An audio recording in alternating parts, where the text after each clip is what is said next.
Attention. I do not condone anything that happens in this story. Please don't be like the characters in it. Do not glorify slavery, sexual assault, any type of humiliation and torture, murder, or any toxic relationships. Please! This will be a wild ride, guys. Ostatni Bastion. The Last Bastion, a 264 pages long piece of fanfiction that's at least 8 years old now. It's a sex slave story about brutal sexual assault, toxicity, more sexual assault, Stockholm Syndrome, torture, way more sexual assault, murder, Stockholm Syndrome, and in the end, love, I guess? I still have no idea what the title has to do with the story here. Some things to keep in mind about this fanfiction. The story takes place after the big war in the last movie/book. Voldemort 1 has long black hair, a nose, and is hot, I guess? And is addicted to sex. As well as the rest of the cast here, they have sex multiple times every day. Hogwarts is his house now, and he lives there with his army. Malfoy Sr., Snape, and Malfoy Jr., to name the few that are important to the plot. And Sibylla is very rude. The prologue. Harry, Hermione, and Ginny are running away. Ginny's leg is severely injured. They get captured. Slaves are a normal thing in this, and they have their master's initials engraved on their asses publicly while naked. Draco obviously does this super painfully to Hermione, the rest is okay I guess, but Draco's dad does it later, since Ginny's leg is dying or whatever. Also, they eat meals with their slaves for some reason, but nothing important ever happens there, so I will skip them all, as well as many more unimportant scenes. The chapters. All the plot points are mixed a lot, so I will categorize them a bit. Voldemort, Lupin, Sibylla. Sibylla tries to run away. Voldy thinks she's cute and hot, so they have sex in front of a mirror. It's a full moon night, Lupin is locked up in a cellar. Voldemort tells him that he either becomes his apprentice, aka sex slave without initials engraved on his ass, or becomes Pettigrew's slave. Yeah, he's there too. So he obviously agrees since he doesn't want to be Pettigrew's slave. Lupin doesn't really want to have sex with Voldemort, so Riddle goes for Sibylla every time. But one day she tells Lupin that she's on her period and asks him whether he could take care of Voldy for a few days because she's afraid he'll be mad that she can't do it. Lupin doesn't want her to get hurt, so he takes care of him and obviously likes it. Nothing really happens with them until later, except for sex of course. The three of them are in love now because Stockholm Syndrome, and Sibylla is pregnant with one of them, but we all know it's Voldy's child. One of the soldiers wants to kill Sibylla because she's so rude to Voldy, but Lupin says Avada Kedavra to him and he's dead, so it's okay. Snape, Harry. Harry doesn't want to be gay, okay? Potter is taking a shower, Snape comes in, washes his hair, fucks him in the shower, then fucks him in the bedroom. A bit later, Potter angers Snap, so he punishes him by a threesome with Voldemort? Even later, Pettigrew tries to sexually assault Harry, because Potter was eavesdropping on Snape and Draco's conversation. Draco saves him. Wasn't he supposed to be super awful and shit though? Snape reveals a dark secret to Harry. Draco is so bad and toxic and sadistic and fucking stupid because of him and Malfoy Sr. One time they got wasted and sexually assaulted a muggle girl very brutally in front of a 13-year-old Draco. A year later, they made him sexually assault a girl because you need to know how to do it to be in Voldemort's army? What? And Harry's like, it's not your fault, you were drunk. It's not your fault. Bruh. Harry, do you even have a brain? It is his fault, stop it. So, more sex. Snape lends Potter to Bellatrix, because, yes. She tortures him and lets a drunk and drugged Pettigrew sexually assault him, because he had a crush on Harry's dad. Snape busts in through the door, sees the act, picks Potter up, runs off, tells Voldy. Voldy goes to Bella to talk to her, then kills her because she's dumb. Voldy also kills Pettigrew after that. Potter is depressed now because of the assault, which is perfectly reasonable. So what does Snape tell him? Others have it worse than you. Get over it. What? Okay, mister, I have no feelings. What the fuck? You should be in jail with Lucius anyway. Later, Potter's sad because he has nothing to remind him of his family or something, so Snape goes to the Gryffindor Tower and finds a photo of Potter's parents in Sirius Black, then hides it under Potter's pillow so he doesn't get affection in return. But he does anyway. Malfoy Sr., Ginny. Malfoy Sr. treats Ginny's wounds for 3 days, maybe. He tells her right away that she's his slave now and he will do whatever he wants with her, including sex, and she's like, okay, which shocks Lucius Malfoy. He gets shocked at least 10 times in the span of 2 pages, I think. The following plot was split into days, I don't remember how many. One of those days, Percy shows up, calls Ginny a slut and shit. Draco saves the day yet again. Lucius makes sure to punish him and he's sent to Azkaban after being sexually assaulted by 2 guards. Yeah, Malfoy Sr. is actually not that bad for what happens in this story somehow. So he slowly gets her ready for her first time. They do it after, I guess, 3 days? I don't know, the timeline in this is just all over the place. She slowly falls in love with him, blah blah blah. He tells her to not wear underwear one day. She thinks it's a joke. One day she runs into him talking to Zabini because they're friends. They're in one of the classrooms and he touches her butt and is like, "Why are you wearing underwear?" It's punishment time, so Malfoy Sr. and Zabini tease her in there, then they go to Lucius' room and have sex in the bathroom, then in the bedroom. Zabini goes somewhere, I don't know. More days, more sex, duh. Later, Lucius tells Ginny what he and Snap did to Draco, and obviously she's just like Harry and says, "No way, that's not your fault." Ginny doesn't have a brain either. Ginny's pregnant. This is the point where my friends and I, we were reading it over Discord, we're like, oh my god, Ginny and Lucius have to get married! Ginny has to be Draco's new mom! His mom is dead, by the way. Oh my god, Draco will have a sibling! We had fun. At least at that point. That's probably one of the only points that we had fun with. Later, Malfoy Sr. is mad because it's the anniversary of his wife's death and he wants to sexually assault Ginny, but Draco comes in and has a conversation with his naked dad in another room. This is around the time that Draco realizes that he's dumb for treating Hermione badly. And he yells at his dad that he can't act like this. Draco, the one person that doesn't know how to be a decent human being, says this. Wow! Malfoy Jr., Hermione. So Draco sexually assaults her very brutally every day, humiliates and tortures her. Also, she has to sleep on the cold-ass floor.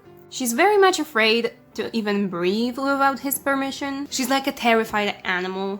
One day he's gambling and if he loses, he gives Hermione to some 3 Slytherin pigs for a day and they can do whatever they want with her. Apparently Flint is even worse than Draco, and after he won and they came back to Draco's room, he's like, I should have given you to them. And she begs him not to, even licks his boots. He's about to assault her yet again, but hears something outside the room. He goes to investigate and sees Lavender being sexually assaulted by the guys and she's at the brink of unconsciousness. Draco's like, fuck off guys, get the fuck out! What, how? What did I miss? He picks her up and takes her to Nurse Snape, since he's a nurse in this story. She has a miscarriage there. Yeah, she was pregnant. I'm at a loss for words. By the way, animals are Draco's only love and he has a whole stable near the castle. Later, Hermione does something that angers Draco. I don't know, she probably blinked at the wrong time. So he whips her back until she bleeds and wants to do more later. Forgot what happened next, but because of it, Voldy came to Hermione when Draco was away and he found out about what he's done to her. And somehow he's a very nice man and prohibits being too big of a dick to a slave. I don't know. He becomes furious with Draco and wants to talk to him. Draco, his dad, Snape, and Voldy have a conversation about this. Draco's like, it's your fault I'm like this. And yeah, kinda, but still, you keep on being like that, you little shit. You're not trying to change. Voldy punishes him by making him take care of her now, since her back is wounded badly. He does it and starts to fall for her somehow. She's obviously scared. He even made her sleep in the bed because of her wounds. She started to fall for him too. Yay, Stockholm Syndrome. A bit later, the guys from before, Crabbe and Goyle, are trying to sexually assault Hermione. Goyle finishes and Crabbe was about to go, but Draco came since one of the soldiers alerted him and he was fucking furious. That's the edgiest part of the story. Hang on, guys. He went there and sliced the finished one's throat open and ran towards scared Hermione. She thought that he's going to kill her with the knife he was still holding. He hugged her and tried to calm her down, but she was just telling him to kill her. Hoo boy! Voldy, Snape, and Dad came and were like, what the fuck? He wants to kill her? But he wasn't. Then the killed guy's dad is like, I need to punish Draco. There was a public punishment, some torture, but then... Hang on. Then, that dad just sexually assaults Draco, and Jesus, this story is fucked up. How could anyone write it? Jesus Christ. Hermione just lost consciousness. She was there too. Then he got even closer to Hermione. They started dating, and whenever Draco felt guilty for what he did to Hermione, I was so happy, man. That's what you get, you little shit! You shouldn't be allowed anywhere near her! Fuck! So they went on a picnic, on a horse, to the forest. It started raining. The horse ran off because Draco's dumb. They had to go back to the castle on foot since Draco left his wand on the horse. Okay, here it is, guys. They got back and had consensual sex. That's a rare thing in this story. The next day, Hermione got a fever, so Draco went to nurse Snape. Snape did a Petrificus Totalis on Draco because Draco can't stand somebody else touching Hermione, and Harry was keeping watch on him. When Snape came back, Potter was suffocating Draco by sitting on top of him for some reason. I'm not trying to understand this story. You shouldn't either. Anyway, Snape said it's a flu and Draco took care of Hermione and stuff. The ending and epilogue. Okay, the funniest shit starts now. This story is killing me, man. The escape. Around 200 pages in, we learn that Lupin is planning to escape with everyone. You would think that that's a pretty important plot point and we should have learned that way earlier.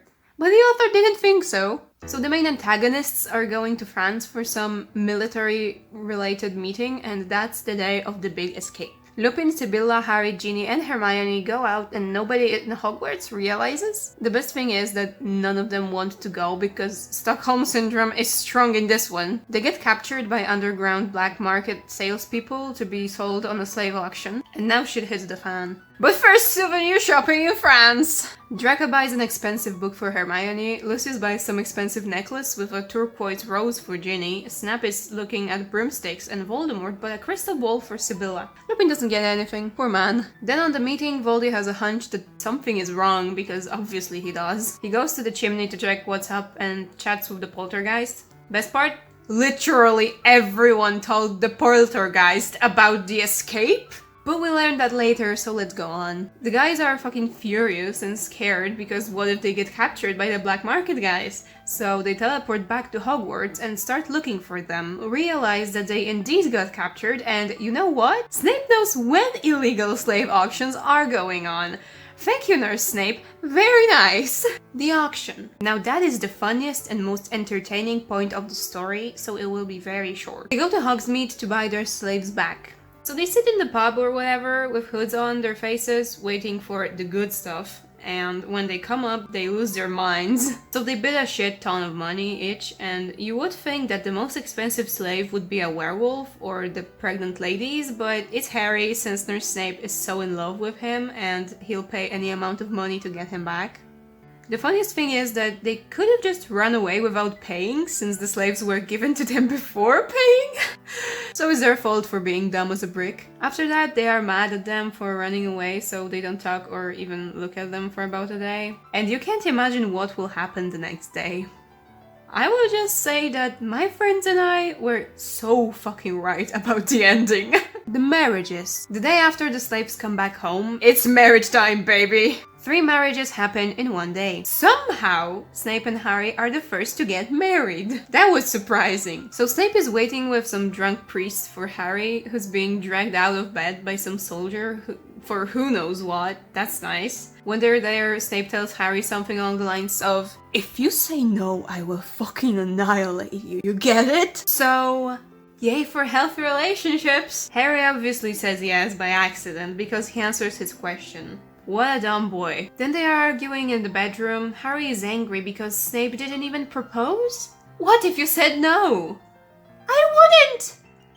And they go have consensual sex yet again. Next is Lucius and Ginny. The drunk priest comes in. They are getting married in Lucius' bedroom because why not? So Ginny obviously says yes, then Lucius goes to see Voldy's marriage for a few minutes as a witness, comes back and they have sex. There we learn that Ginny's been pregnant for about a month now. Next marriage is a three-way marriage. Voldemort gets married to both Lupin and Sibylla, and they probably go have sex afterwards as well. I don't remember, and I don't care to remember at this point. Next is an actual proposal? What? I thought the wizards don't do these at this point. Draco stops being mad at Hermione. He gets a ring he got from his, now dead, mom that he was supposed to give to the girl he loved. So he actually proposes to Hermione. But in what a way. He gets down on one knee and says this, but it was way longer. I think I might love you. And they have sex, I guess. So we had 3 marriages and 1 proposal on that day. 5 years later. Voldy's taking a nap in his armchair. 3 5-year-olds run into his room. They are Lucius and Ginny's twin daughters and Voldemort's son. They start fighting verbally, Voldy laughs, they run out of the room. Harry comes in with a newly born son of Draco and Hermione. Voldy chats with him, tells him that he looks great with a baby in his hands, and that's the end. Jesus, what a story that was. Please kill me. I have no idea what the author thought was romantic, but this story sure wasn't that. It was a pain. A painful journey. And I'm glad I didn't go on that journey alone.